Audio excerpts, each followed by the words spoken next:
The interviewer asked, why did Pope Francis choose him, an American, a missionary, a man no one expected? The Swiss guard didn't answer right away. He just reached into his coat and placed a sealed envelope on the table. It wasn't a choice, he said. It was a memory. And it was never meant to be opened while Francis was alive. So what was inside that letter? Before we reveal what he wrote, hit subscribe and tell us where in the world you're watching from. Now, let's get into it. It wasn't Vatican TV. It wasn't a political channel. It wasn't even scheduled. But the broadcast began anyway, right on the hour, across European networks, with a red Live from Rome banner pulsing on screen. The camera settled on a man in uniform, not the usual cassock or cardinal's robes. Instead, it was the unmistakable dark blue tunic of the Pontifical Swiss Guard, off-duty but not informal. A former corporal, recently retired, his posture still military. His nameplate below the screen read, Luca Bianchi, former Swiss Guard. The host offered him a smile that didn't quite reach her eyes. Corporal Bianchi, thank you for joining us. Luca nodded once. He looked older than his 38 years, like the weight of standing silently for nations had etched itself into his skin. Tonight's interview is historic not only because you served Pope Francis personally for nearly a decade, but because you were on duty the night he passed. And also during the final moments of the conclave. Luca didn't speak, not yet. And then she added, there's one more reason your presence has drawn such attention. It's not just where you stood but what you received. A letter from Pope Francis himself, delivered into your hands. And kept sealed until now. The host leaned forward. You've declined every media request until tonight, even turned down the BBC. Why now? Luca finally moved, a deep breath, then he looked straight into the camera, eyes clear as alpine ice. Because for 10 years, I stood and said nothing. Because sometimes, tradition demands silence. But tonight, he paused, voice steady as a cathedral wall. I am not speaking for myself. I'm speaking because he asked me to. You mean Pope Francis? No, Luca replied, not just him. The host spoke carefully. You're referring to Pope Robert Prevost. Luca's gaze held unwavering. I'm referring to what he represents. Cut to black. A Swiss guard speaks about the new Pope, Robert Prevost. What he reveals is, before we reveal what happens next, press the subscribe button and drop a comment below telling us where in the world you're watching from. Now, without further ado, let's get into it. It had been the quietest night Luca Bianchi could remember in a decade of service. Not the ceremonial kind of quiet where tourists lowered their voices, but the deeper quiet. The kind that comes before something ends. The Domus Sanctae Marthae was always still after dusk. But that night, the Vatican residence seemed frozen. Guards spoke in glances. No one knew exactly how close the Holy Father was to his final breath, but everyone sensed it. Luca's final shift began at 2000 hours. He had requested it personally. Francis had once nodded toward him during Easter Vigil and said, "You're the only one who prays louder inside than out." Luca never forgot those words. That night, there were no visitors, no cardinals pacing outside the Pope's door. Only the rhythmic shuffle of nurses and the quiet hiss of oxygen. Francis hadn't asked for last rites. He hadn't asked for readings. He hadn't even asked for company. Just one thing: presence. When Luke entered the Pope's antechamber, he saw him not in his bed, but in a chair, a blanket across his knees, a rosary in one hand.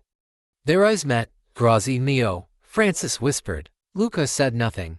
He only bowed his head and took his post 2 paces behind, 1 meter to the right. Like always, for 2 hours, nothing happened. At one point, the Pope looked toward the window and whispered something in Spanish. "La casa se está apagando." The house is dimming. Shortly before midnight, Francis's aide entered the room and exchanged a long glance with the Pope. Then he stepped toward Luca and handed him a cream-colored envelope -wax-sealed.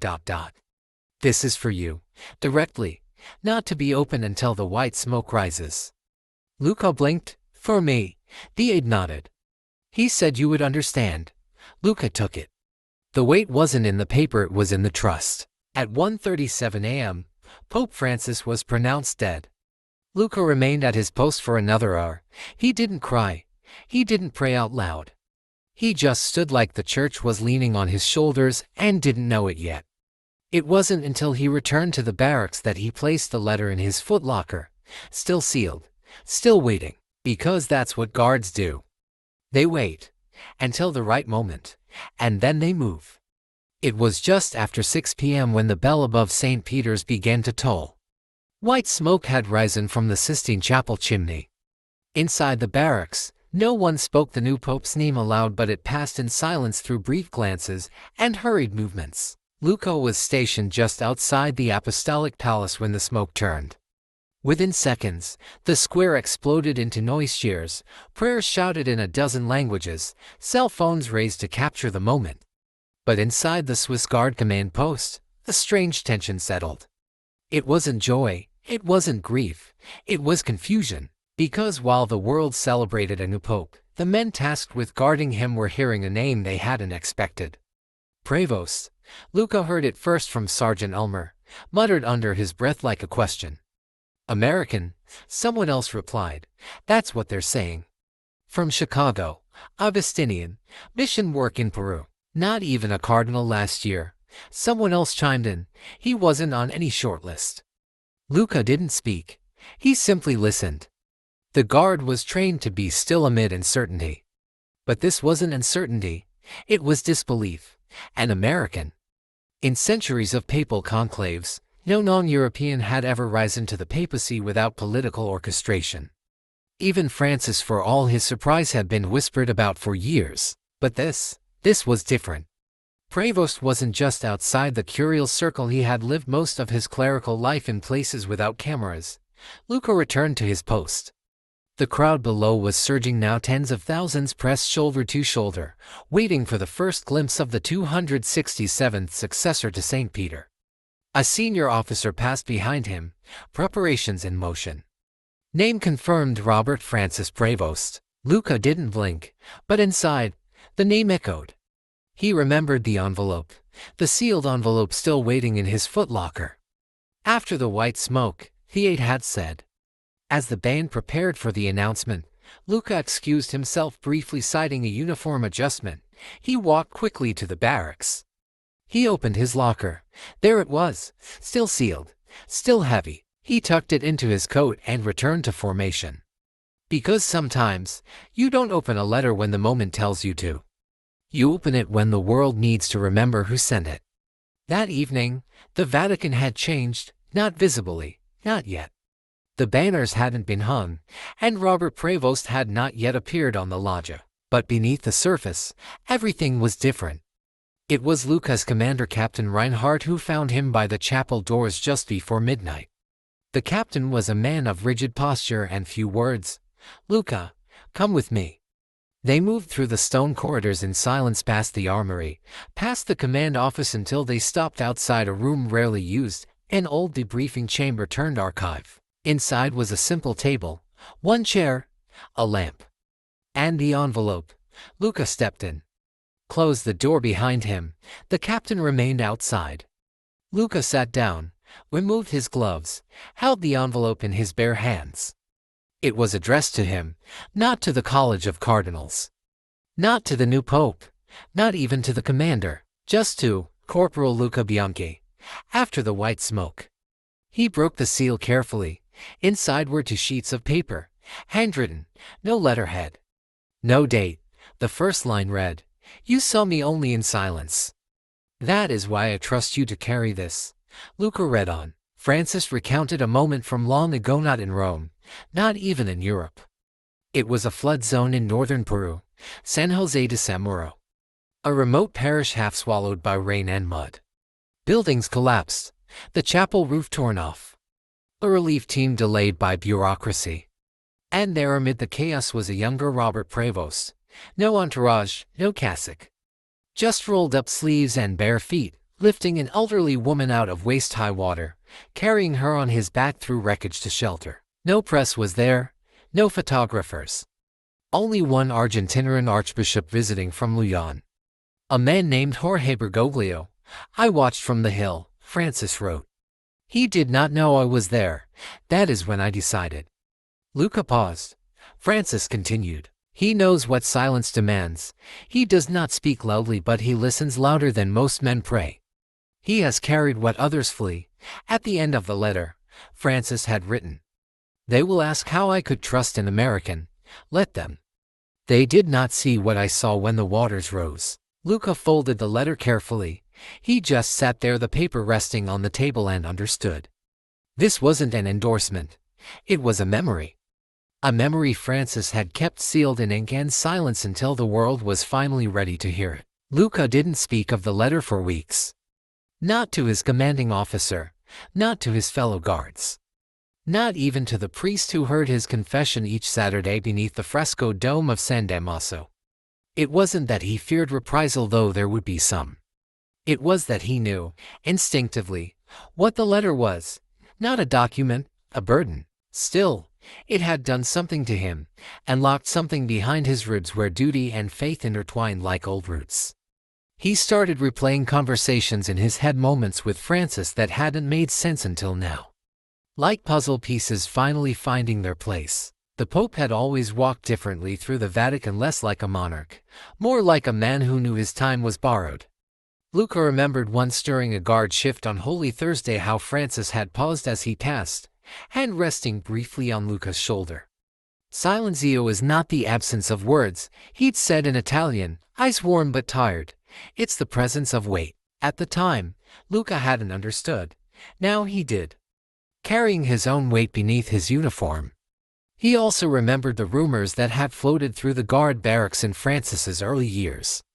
Some said the Pope's humility made him naive. That refusing the apostolic palace was a publicity move. That eating in the Domus cafeteria with ordinary priests was a charade for the cameras. Luca had believed none of it. But even he hadn't expected this. That the man who washed prisoners' feet had also, quietly, been shaping a succession that would outlive the smoke and applause, not with handshakes in corridors of power, but with memory. With witness. What struck Luca most about the letter wasn't the flood, or the old woman, or the dramatic rescue. It was the line that followed. He fixed the mission school with his own hands for 6 weeks. He never asked the dicastery for funds. He didn't want Rome to know.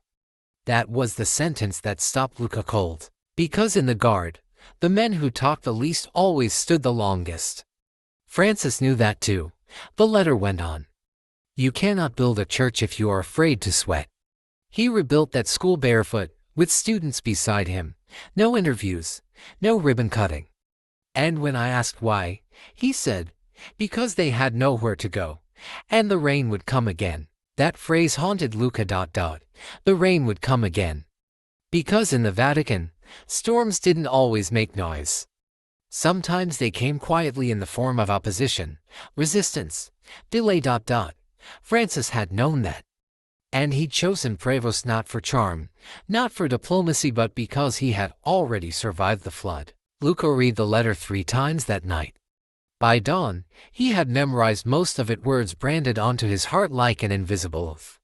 What stayed with him wasn't the authority granted. It was the tone. There was no pride in Francis's voice. Only a quiet ache, as if writing the letter had cost him something, as if knowing the truth wasn't enough. Someone had to carry it, and Francis had chosen a man in red and gold trim, standing silent in a corner hallway, not because Luca had power, but because he had eyes. Because he saw, and because perhaps more than anyone else in the Vatican he knew what silence meant when the weight was real. The letter didn't stay secret for long. Luca never said a word, but in the Vatican, silence travels faster than speech. A courier saw the envelope being handed to him. A secretary noticed his absence during morning inspection. And by the following Friday, a bishop from the Congregation for Bishops casually asked if the Swiss Guard had taken an interest in ecclesiastical correspondence. Luca responded with the same neutral nod he gave tourists outside St. Peter's Square, the perfect blend of acknowledgement and nothing at all. But the messages kept coming. They weren't orders, not officially. They came wrapped in small talk, hidden between lines of protocol. Gentle suggestions that drifted his way like leaves on a Roman breeze. Of course, said one archbishop from Florence, sipping espresso in the Curia courtyard, the Swiss guard must be impartial. Their oath demands it. Another, a French cardinal with perfectly manicured hands, leaned in during a chance hallway encounter.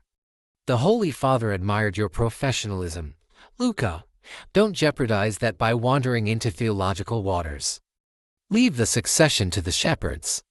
Even his direct superior, Commander Reichenbach, pulled him aside one morning near the armory. You've been seen with Bishop Prevost before the conclave, he said, tone matter of fact.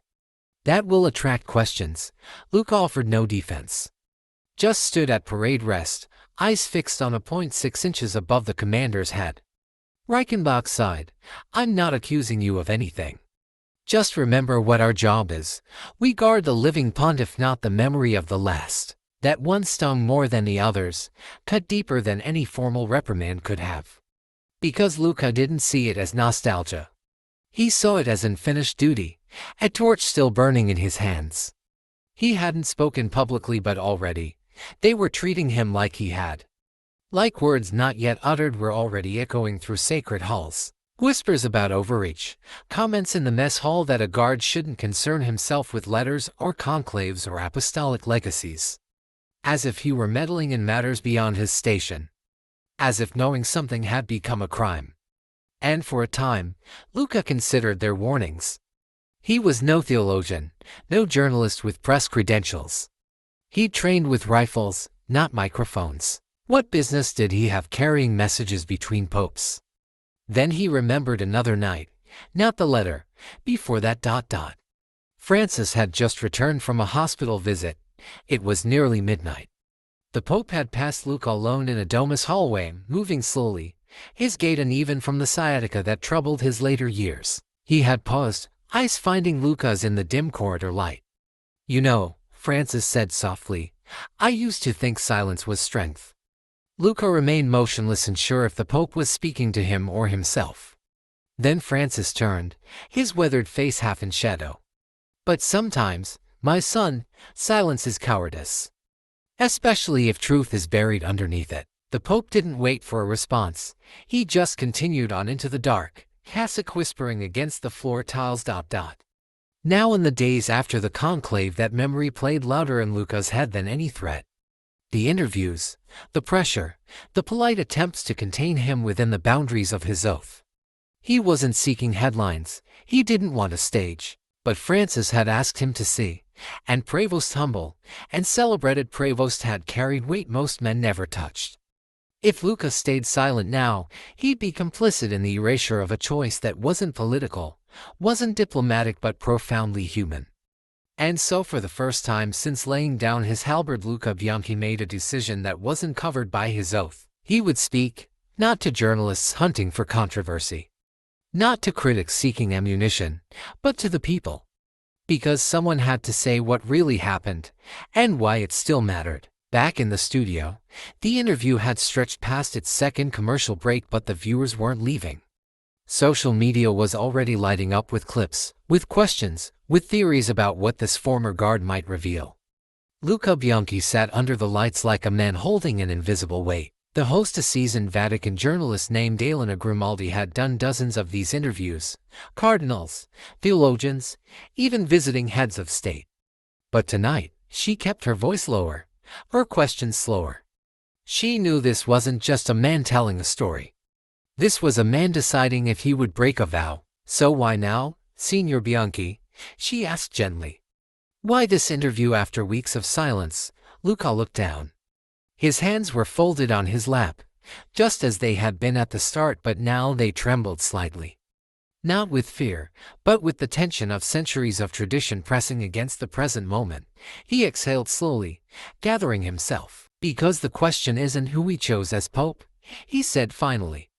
It's whether we truly understand why.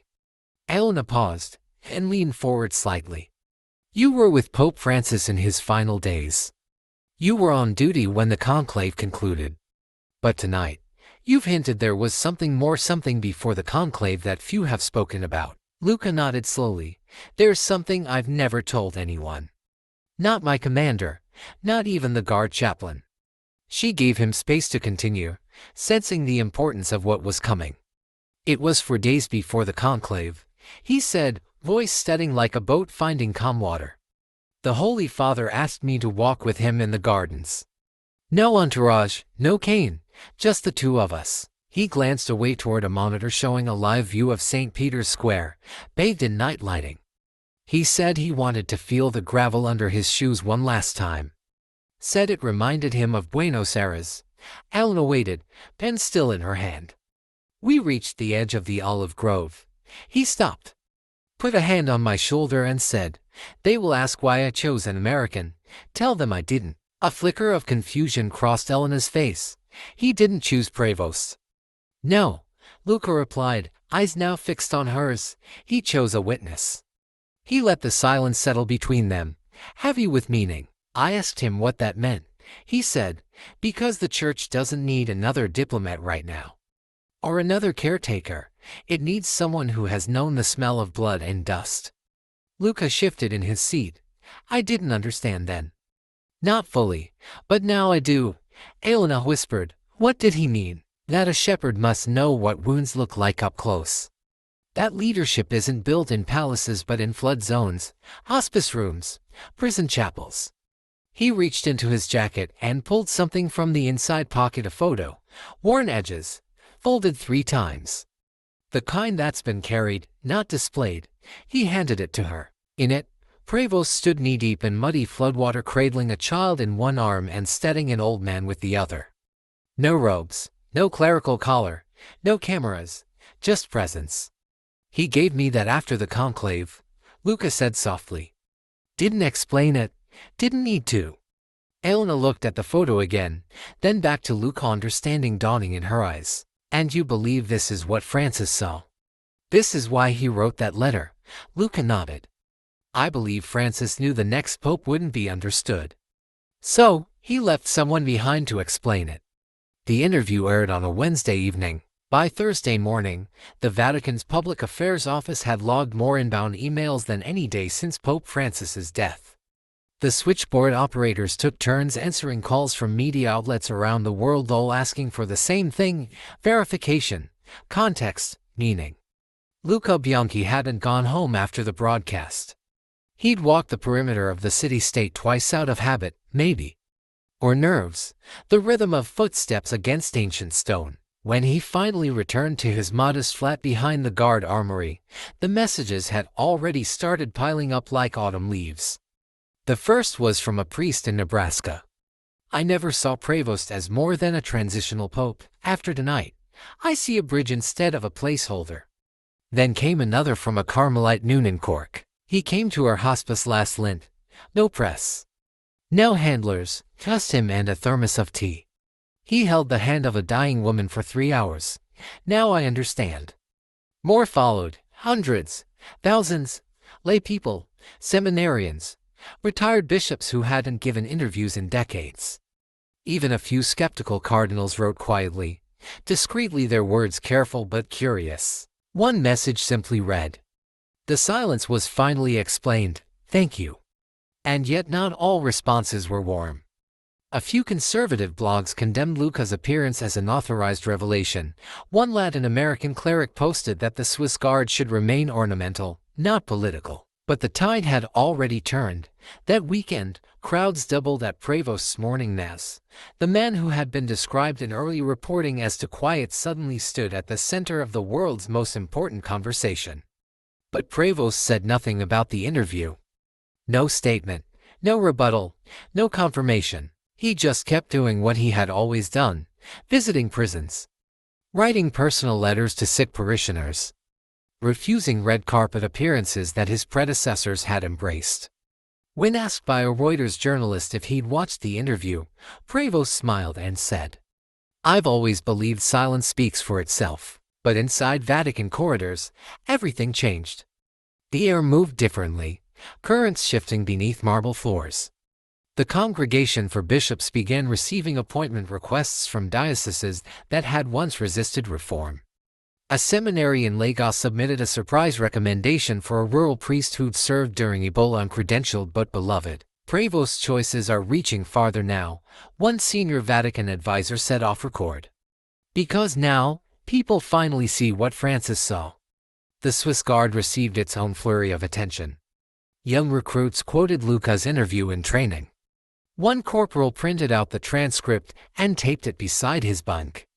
Because now we're not just guarding history, he said, we're part of telling it. Luca, for his part, didn't speak publicly again. He declined further interviews, politely refused book offers, ignored requests for op-eds and panel discussions. Instead, he spent most days walking the outer gardens, usually around dusk, when the tourists had left and the shadows lengthened across gravel paths, always alone. But sometimes, he carried letters. On one afternoon, he visited the post office tucked inside the Vatican walls and mailed a stack of handwritten responses. Not many, just a dozen, all addressed in the same steady script that had once logged security reports. One was to the Hospice Noon in Cork, another to a theology student in Manila who had written, "I used to think humility wasn't strong enough to lead. Now I'm not so sure." Luca added only one sentence to the reply. Strength that doesn't speak is often the hardest kind to recognize. By the end of the month, the interview had quietly become the most watched Vatican broadcast in over 5 years. It didn't trend, it didn't go viral. It simply stayed in inboxes, stayed in sermons, stayed in conversations whispered in pews and behind chancery doors. Because when a Swiss guard speaks not out of defiance, but out of duty, people listen. The Vatican gardens were nearly empty that morning. The sun had barely crested the dome of St. Peter's when Luca Bianchi stepped onto the gravel path, his civilian shoes crunching softly beneath him. The jacket he wore was plain charcoal gray, collar folded down. Not the proud red and blue stripes that once made tourists reach for cameras. Those days were behind him now. He passed a blooming camellia tree and paused briefly near the olive grove where Pope Francis had once walked with young pilgrims. That day had been windy. The flags had refused to stay still. Francis hadn't minded. "Let them dance," he'd said. "They're only fabric." Now, silence held the grove like a sacrament. Luca continued walking until the chapel came into view. It was small, tucked behind a hedge near the edge of the garden. Not the Sistine, not the Grand Basilica. Just a quiet place where popes went when they didn't want to be seen. Inside, the air was cool and fragrant with old wood and candle wax. And there alone in the first pew sat Pope Robert Prevost. No cameras, no aides, no script, just the man, his folded hands, and the soft flicker of sanctuary light on his face. Luca didn't approach. He didn't need to. Prevost turned slightly, sensing his presence. Their eyes met for only a moment across the chapel's hushed interior. A nod passed between them, nothing more. But that single motion carried the weight of everything: trust, understanding, and the unspoken bond of those who had both stood still when it mattered most. Luca stepped quietly to the chapel rail and reached into his coat pocket. He drew out a small, worn object, a rosary. The beads were dark wood, smooth from years of use. The kind given to him during his third Easter rotation by Francis himself. Not for display, the old pope had said, pressing it into his palm. For memory. Luca placed it on the rail gently as one might return a family heirloom. Then he turned and walked back into the garden, his steps slow but steady. No one stopped him. No one needed to. By the time he reached the outer path, the sun had risen just enough to catch the rooftops in a golden glow. Bells began to toll faintly from the basilica's sound older than kings, echoing off cobblestone smoothed by centuries of faithful feet. Luca looked up at the sound, feeling it reverberate in his chest. He had done what he was entrusted to do. Not as a soldier, not as a spokesman, but as a witness. And in a world full of noise and spectacle, that was enough. Would you have trusted a pope chosen not for politics, but for the weight he carried in silence? And should the Swiss Guard ever speak about what they witnessed behind closed doors, or should that loyalty remain unbroken forever? Let us know in the comments. We read every single one. If this story gave you a deeper respect for the silent men who stand guard not just at palaces, but beside history itself, hit that like button. It helps more than you know. Make sure you're subscribed with the bell icon on so you don't miss tomorrow's story. We upload daily stories about royal guards, Swiss guards, and the sacred weight of duty when no one is watching. And if you know someone who thinks these guards are just for show, share this video with them. Let them see what real service looks like under pressure. Our other Royal Guard stories are appearing on your screen now. Tap 1 to keep watching. We'll see you tomorrow same time with another story that proves silence isn't weakness, it's conviction.